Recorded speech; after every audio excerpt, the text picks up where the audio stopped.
प्रधानमंत्री नरेंद्र मोदी आज उत्तर प्रदेश की गाजियाबाद में देश की पहली रैपिड रेल का उद्घाटन किया। प्रधानमंत्री नरेंद्र मोदी ने भारत में रीजनल रैपिड ट्रांजिट सिस्टम के साहिबाबाद को दुहाई डिपो से जोड़ने वाली रैपिड एक्स ट्रेन को हरी झंडी दिखाई। ये भारत की पहली रैपिड एक्स ट्रेन है जिसे अब नमो भारत के नाम से जाना जाएगा। इस मौके पर प्रधानमंत्री नरेंद्र मोदी ने VR हेडसेट के जरिए दिल्ली गाजियाबाद मेरठ RRTS कॉरिडोर के प्राथमिकता खंड परियोजना का उद्घाटन किया। इस दौरान प्रदेश के मुख्यमंत्री योगी आदित्यनाथ, केंद्रीय मंत्री हरदीप पुरी, केंद्रीय मंत्री जनरल VK सिंह सहित अन्य गणमान्य लोग उपस्थित रहे। नमो भारत देश की पहली मिनी बुलेट ट्रेन है। गौरतलब है कि अभी RRTS कॉरिडोर का पहला चरण शुरू हुआ है। बताया जाता है कि 2025 तक RRTS कॉरिडोर का काम पूरा हो जाएगा। इसका कुल रूट करीब 82 किलोमीटर तक रहेगा। ये दिल्ली के जंगपुरा से मेरठ के आगे मोदीपुरम तक नमो भारत ट्रेन दौड़ेगी। नमो भारत जैसी ट्रेनें हो या फिर मेट्रो ट्रेनें, इन पर भी 3 लाख करोड़ रुपए से ज्यादा खर्च किए जा रहे हैं। यहां दिल्ली NCR में रहने वाले लोग जानते हैं कि बीते वर्षों में किस तरह यहां मेट्रो रूट्स का विस्तार हुआ। यूपी में आज नोएडा, गाजियाबाद, लखनऊ, मेरठ, आगरा, कानपुर जैसे शहरों में मेट्रो आगाज दे रही है। कहीं मेट्रो चल रही है, कहीं निकट भविष्य में चलने वाली। यातायात के लिए, ट्रांसपोर्ट के लिए हम जल, थल, नभ और अंतरिक्ष हर दिशा में प्रयास कर रहे हैं।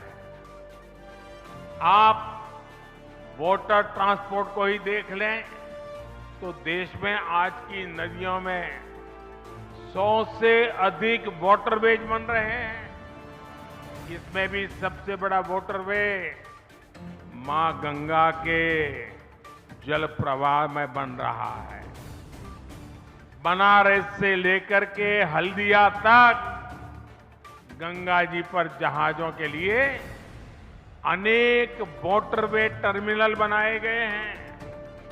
इससे किसान जल मार्ग के माध्यम से भी फल, सब्जियों और अनाज बाहर भेज पा रहा है।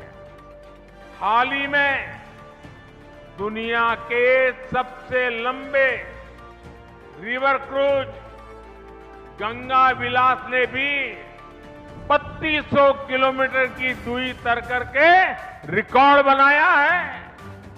वाराणसी में बाबा विश्वनाथ के धाम में जिस देश की सबसे प्राचीन अविनाशी काशी को आज आपने उसकी पुरातन काया को नए कलेवर के रूप में बदलते हुए देश की पहली रोपवे सर्विस का कार्य भी आज वाराणसी में युद्ध स्तर पर आगे बढ़ रहा है। यह एक नया इंफ्रास्ट्रक्चर हाईवे के रूप में, एक्सप्रेस हाईवे के रूप में, eastern and western dedicated freight corridor के रूप में, लॉजिस्टिक हब के रूप में स्थापित करने के जो प्रयास प्रारंभ हुए हैं, आज उसके चमत्कारिक परिणाम देखने को मिल रहे हैं। और उसी का परिणाम है कि देश ने अपनी आजादी के अमृत महोत्सव वर्ष में इस अत्याधुनिक वर्ल्ड क्लास इंफ्रास्ट्रक्चर के माध्यम से भारत को दुनिया की 5वीं बड़ी अर्थव्यवस्था के रूप में आपके यशस्वी नेतृत्व ने देखा है।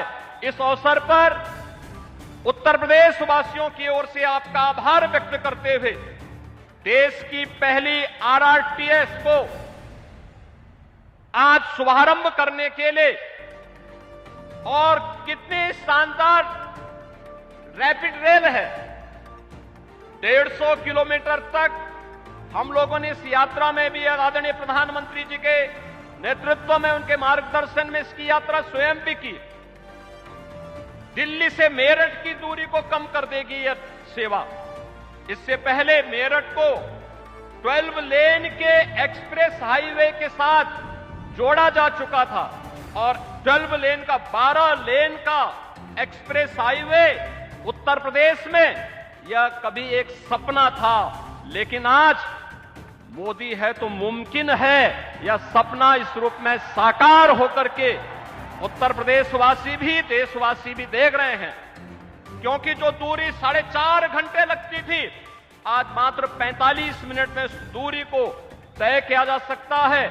और यही स्थिति रैपिड रेल की प्रारंभ होने के साथ अब दिल्ली मेरठ के बीच की दूरी को उसी रूप में कम करने में मदद मिलेगी। मैं एक बार फिर से इस उपहार के लिए आपके प्रति हृदय से आभार व्यक्त करते हुए आज आप स्वयं अपनी उपस्थिति के माध्यम से इस रैपिड रेल का उपहार देने के लिए विजयादशमी के पूर्व नवरात्रि के अवसर पर स्वयं गाजियाबाद में पधारे हैं। आपका मैं हृदय से स्वागत और अभिनंदन करता हूं। आज एक विशेष दिन है क्योंकि आप भारत के पहले regional rapid transit system RRTS की ट्रेन नमो भारत का उद्घाटन कर रहे हैं।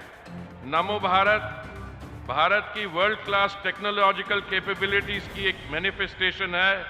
दिल्ली मेरठ RRTS कॉरिडोर के इस 17 किलोमीटर लंबे प्रायोरिटी सेक्शन का उद्घाटन पब्लिक ट्रांसपोर्ट के क्षेत्र में एक नया माइलस्टोन है। NCR के निवासियों के पास अब एक reliable, high frequency, point two point regional travel की सुविधा होगी। जब आपने 2014 में दायित्व संभाला, उस समय देश में केवल 2048 किलोमीटर की मेट्रो रेल ऑपरेशनल थी। तब से अब तक केवल 9 वर्षों में आज 20 विभिन्न शहरों में 895 किलोमीटर की मेट्रो लाइंस ऑपरेशनल हैं। देश भर में प्रतिदिन 1 करोड़ से अधिक नागरिक मेट्रो रेल सिस्टम का उपयोग करते हैं। आज से कुछ 50 वर्ष पहले जब मैंने टोक्यो में अपनी नौकरी शुरू की, उस समय मैं सोचता था कि क्या भारत कभी टोक्यो जैसे शहरों के मेट्रो सिस्टम की बराबरी कर पाएगा। मेट्रो निर्माण कार्यों में अन्य देश हमसे काफी आगे थे, लेकिन अब हमने केवल उनके बराबर ही नहीं पहुंचे, बल्कि हम जल्द ही उनसे आगे निकलेंगे। 2-3 वर्ष में भारत दुनिया की अर्थव्यवस्थाओं में से सेकंड लार्जेस्ट मेट्रो सिस्टम बनने जा रहा है। माननीय प्रधानमंत्री जी, मैं आपके बोल्ड और इमेजिनेटिव विजन के साथ इस नए मोड ऑफ पब्लिक ट्रांसपोर्ट को खुले दिल से स्वीकार करने के लिए भारत के नागरिकों का धन्यवाद देता हूं।